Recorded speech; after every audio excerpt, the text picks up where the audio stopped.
Ang pangalan.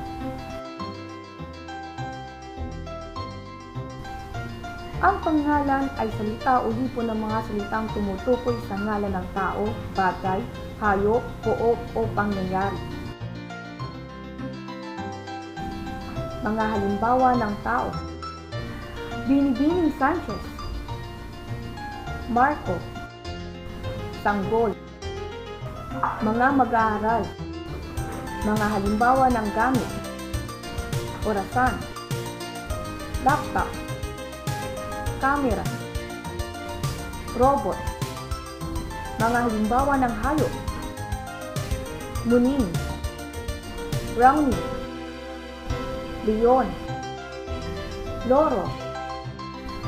Mga halimbawa ng lugar o pook: tahanan, silid-aralan, paliparan, simbahan sa Malate. Mga halimbawa ng pangyayari: kaarawan, salo-salo, aksidente, digmaan.